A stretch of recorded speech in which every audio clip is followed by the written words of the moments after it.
Hello नमस्कार। NCERT zone KLD में आपका स्वागत है। आप देख रहे हैं एनसीईआरटी जोन केएलडी।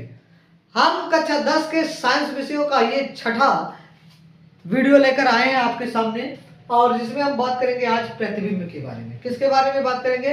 प्रतिबिंब अर्थात इमेज के बारे में बात करेंगे। होता क्या है इमेज, हम एक्चुअली देखते क्या है। जैसे आपने फोटो खिंचा के आया, इसे ही कहते हैं इमेज। ठीक है, वो हो गया। आप शीशे में चेहरे को देखते हैं, वो भी क्या है, एक प्रकार का इमेज ही है। तो एक्चुअली इमेज हमारा बनता कैसे, क्रिएट कैसे होता है, इसके बारे में हम इस चैप्टर में या इस टॉपिक पर हम बात करेंगे। ठीक है, इस वीडियो में पूरा हम इमेज के बारे में बात करेंगे, क्या क्या इमेज होता है। प्रतिबिंब बात करते हैं वस्तु के किसी बिंदु से चलने वाली प्रकाश किरणें। वस्तु के किसी बिंदु से चलने वाली प्रकाश किरणें परावर्तन या अपवर्तन के पश्चात जिस बिंदु पर मिलती है या क्या होती है, मिलती हुई प्रतीत होती है, उस बिंदु को प्रथम बिंदु का प्रतिबिंब कहते हैं। जैसे मान लो ये आपका क्या होगा, वस्तु हो गया। अब यहां से कोई प्रतिबिंब निकला, सॉरी प्रकाश। अब ये प्रकाश गया किसी चीज से, जैसे मान लो यहाँ दर्पण रखा गया, इससे टकराएगी, टकरा कर ये परावर्तन हो जाएगा। इसका क्या हो जाएगा, परावर्तन हो जाएगा। अब परावर्तन हो गया, एक दूसरी किरण मान लो यहाँ से निकली, ये भी टकरा कर आई यहाँ पर। तो ये जहां पर मिल रही है वहीं पर हमारा क्या होगा, प्रतिबिंब का निर्माण होगा। वहीं पर क्या होगा, प्रतिबिंब। ये जो बिंदु होगा ना, इस पहले बिंदु का क्या बनेगा, प्रतिबिंब बनेगा। क्या बनेगा, प्रतिबिंब का निर्माण करेगा। या मिलती हुई प्रतीत होती है, एक्चुअली में ना मिलती है, हम आभास कर लेते हैं कि कहीं ना कहीं ये जाके मिलेगी। इस दर्पण के मान लो कहीं पीछे जाके मिलती है, मान लेते हैं कि कहीं दर्पण के पीछे जाके मिलती है। तो ये कैसे बनता है, अभी इमेज बनने का नियम हम अगले चैप्टर में पढ़ेंगे। तो अभी इतना ज्यादा कंफ्यूज नहीं होना है, बस ये जान लीजिए इमेज होता क्या है, इमेज का परिभाषा क्या है। और जब हम इमेज बनने का नियम देखेंगे ना, तो ये पूरा चिट्ठा खुल जाएगा आपका कि क्यों मिल रहा है, क्यों नहीं मिल रहा है, क्यों मिलती हुई प्रतीत होती है, क्यों मिलती हुई प्रतीत नहीं हो रही है, वास्तव में कब मिलेगा और मिलती हुई प्रतीत कब होगी। ठीक है, उसके बारे में हम अध्ययन करेंगे। पहले इसकी परिभाषा को एक बार फिर से देख लेते हैं। वस्तु के किसी बिंदु से मान लो हमसे चली, परावर्तन, आप किसी से परावर्तन होगी, अब परावर्तन होगी तभी आपको दिखाई देगा, आपकी आंखों में दिखाई दिया तो इमेज बन जाएगा। ठीक है, तो वस्तु के किसी बिंदु से चलने वाली प्रकाश किरणें परावर्तन या अपवर्तन के पश्चात जिस बिंदु पर मिलती है या मिलती हुई प्रतीत होती है, उसी को क्या कहा जाता है, उस बिंदु को, जिस बिंदु पर वो मिल रही है, अर्थात जहां वो काट रही है ना, इस कटान बिंदु को ही प्रथम बिंदु का क्या कहा जाएगा, प्रतिबिंब कहा जाएगा। क्या कहा जाएगा, प्रतिबिंब कहा जाता है।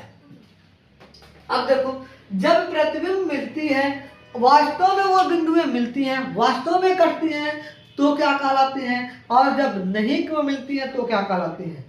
तो प्रतिबिंब को क्या किया गया, प्रतिबिंब को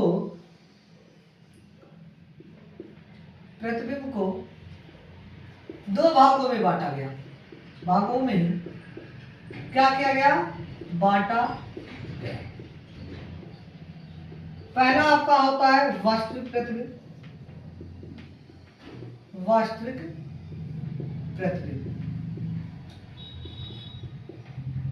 ठीक है, अब वास्तविक प्रतिबिंब क्या होता है, जहां तक जब कोई वस्तु क्या होती है, जब किसी वस्तु से, जब, यही परिभाषा ऊपर वाला लिख लो। अभी कहां होता है, जब किसी बिंदु से चलने वाली प्रकाश किरणें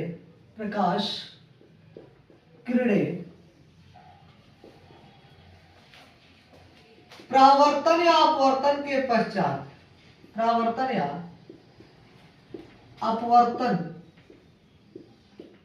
के पश्चात जिस बिंदु पर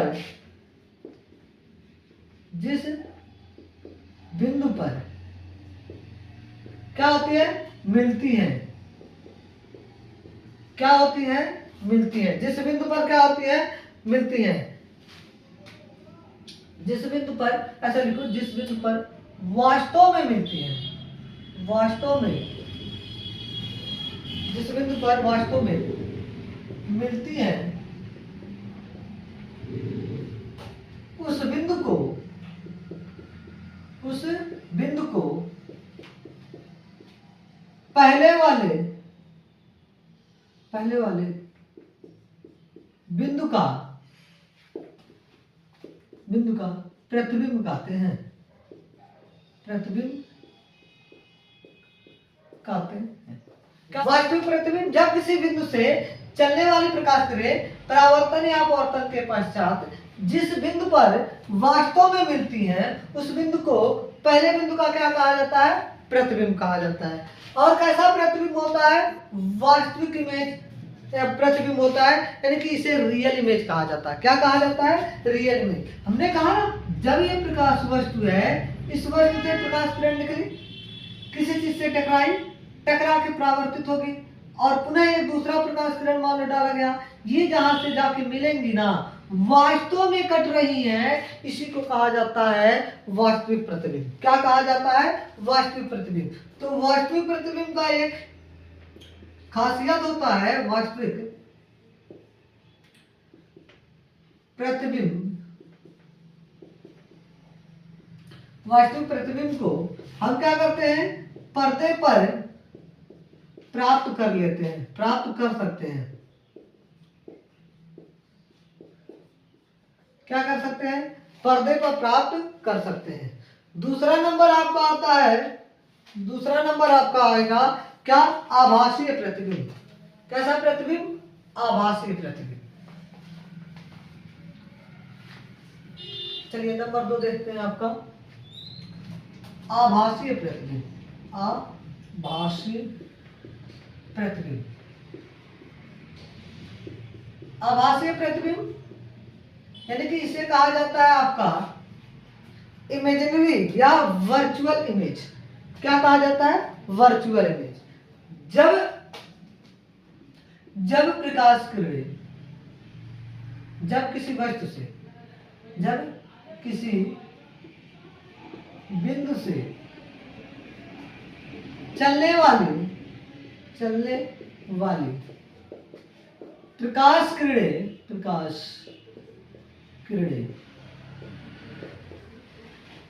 परावर्तन या अपवर्तन के पश्चात, परावर्तन या अपवर्तन के पश्चात, परावर्तन या अपवर्तन के पश्चात जिस बिंदु पर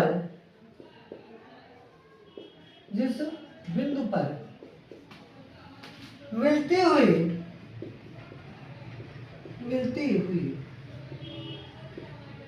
प्रतीत होती है,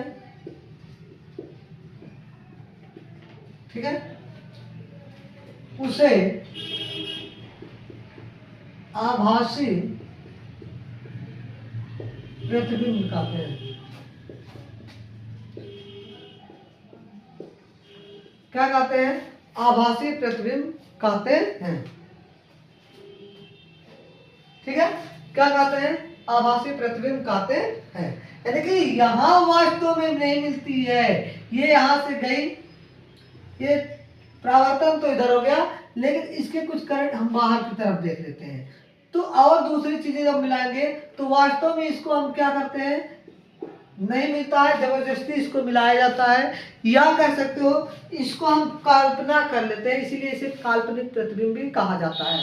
कल्पना कर लेते हैं कि ये रेखाएं कहीं ना कहीं पीछे जाकर जरूर मिलती होंगी, तो उसी प्रतिबिंब को क्या कहा जाता है? आभासी या काल्पनिक प्रतिबिंब।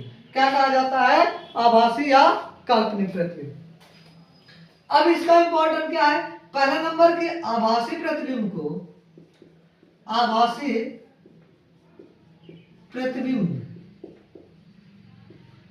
को पर्दे पर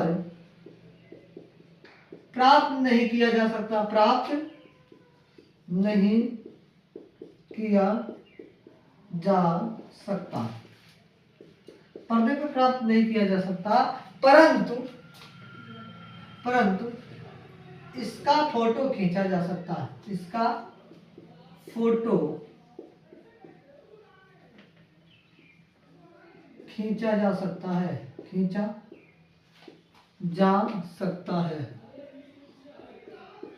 ठीक है, अर्थात जो आपका फोटो खींचा जाता है वो कैसा होता है, काल्पनिक होता है। कैसा होता है, काल्पनिक यानी कि आभासी होता है। कैसा होता है, काल्पनिक होता है, अर्थात वो कैसा होता है, आभासी होता है। ठीक है, आगे चलें। आगे हम चलेंगे, किसके बारे में बात करेंगे, दर्पण के बारे में। किसके बारे में बात करेंगे, दर्पण। क्या होता है दर्पण?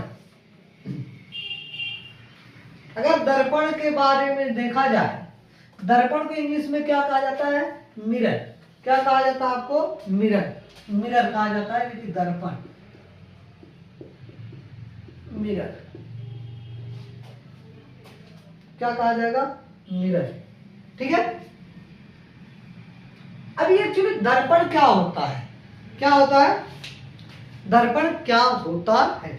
हम क्या करें, यदि किसी चिकनी पारदर्शी माध्यम ले लें, क्या ले लें, पारदर्शी माध्यम। जैसे ये आपका अभी शीशा है, ये हमारे पास कांच का एक गिलास है, ये कैसा है, पारदर्शी माध्यम है। कैसा आपको, पारदर्शी माध्यम है। इस पारदर्शी माध्यम को हम क्या करें, एक पृष्ठ को मान लो इधर हम क्या करते हैं, इसको कलई कर दें, इसको क्या कर दें, एक तरफ कलई कर दें। ये शीशे को एक तरफ से हम ऐसे पोत दें, इसमें मट्टी लगा दें या कुछ कर दें, तो ये वाला हिस्सा अब क्या बन जाएगा, अगर इसके नीचे वाला इस फोड़ दिया जाए और इसको फोड़ कर एक हिस्सा हम क्या कर दें, कलई कर दें, इसका कलई कर दें। अब ऐसे जैसे हाथ में हमने लगा लिया, अब हाथ लगा लिया तो ये चीजें आपको क्या होगा, परावर्तक पृष्ठ बन जाएगा। ये क्या हो जाएगा, परावर्तक पृष्ठ। तो इसी को क्या कहा जाएगा, फिर दर्पण कह दिया जाएगा। क्या कह दिया जाएगा आपको, दर्पण कह दिया जाएगा। क्या कह दिया जाएगा, दर्पण। हमने क्या कहा, जब किसी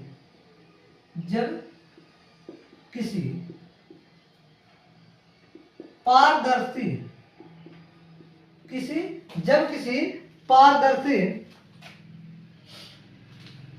या चिकने पृष्ठ के एक तरफ क्या कर दें, कलई। अब ये जो कलई होता है, कलई करने का मतलब होता है पेंट लगा देना। क्या कर देना, पेंट लगा देना। कलई अथवा लाल ऑक्साइड का लेप लगाकर दूसरे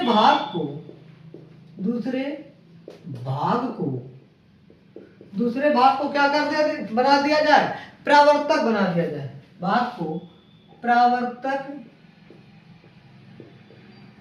पृष्ठ क्या बना दिया जाए, परावर्तक पृष्ठ बना दिया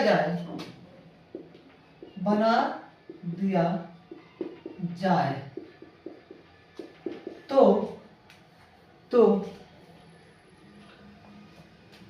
इससे प्राप्त निकाय को दर्पण कहते हैं। क्या जाता है, दर्पण कहा जाता है। यानी कि हमने क्या कहा कि ये कांच के गिलास को हमने क्या कर दिया था, परावर्तक बना दिया था, तो इसी को क्या कहा गया, आपका दर्पण कहा गया।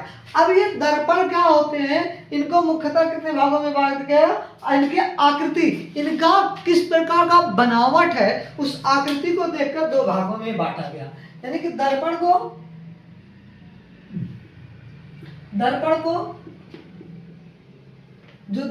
क्या किया गया, दो भागों में बांट दिया गया। पहला आपका आता है समतल दर्पण। क्या होता है, समतल दर्पण। ठीक है, दूसरा आपका क्या होता है, गोलीय दर्पण। क्या होता है, गोलीय दर्पण। अब जैसे गोलीय दर्पण की बात करेंगे तो गोलीय दर्पण भी दो भागों में बांट दिया गया। कौन कौन से, गोलीय दर्पण दो भागों में बांटा गया, अवतल दर्पण और दूसरा आपका है उत्तल दर्पण। कैसा दर्पण, उत्तल दर्पण। ठीक है, गोलीय दर्पण कितने भागों में बांटा गया? 2। वैसे मुख्यतः दर्पण क्या है, कितने भागों में बांटा गया? 2। वैसे बच्चे ना बहुत यहाँ कंफ्यूज हो जाते हैं, वो 3 प्रकार के बता देते हैं कि समतल, अवतल और उत्तल। ठीक है, लेकिन नहीं, गोलीय जो दर्पण है मुख्यतः कितने भागों में बांटा गया? 2। कौन कौन से? समतल दर्पण और गोलीय दर्पण। फिर गोलीय दर्पण के कितने भाग कर दिए गए? 2 भाग किए गए। कौन कौन से? अवतल दर्पण और उत्तल दर्पण। ठीक है, हम सबसे पहले किसके बारे में बात करेंगे? समतल दर्पण के बारे में, फिर हम बात करेंगे किसके? उत्तल और अवतल के बारे में। ठीक है, तो आप क्या करेंगे, कल की वीडियो में पढ़ेंगे समतल दर्पण। क्या पढ़ेंगे? समतल दर्पण के बारे में अध्ययन करेंगे। ठीक है, तो कैसा लगा आपको मेरा वीडियो? अगर आपको अच्छा लगा हो तो वीडियो को लाइक कर दें, कमेंट करें और चैनल को सब्सक्राइब करना ना भूलें। धन्यवाद।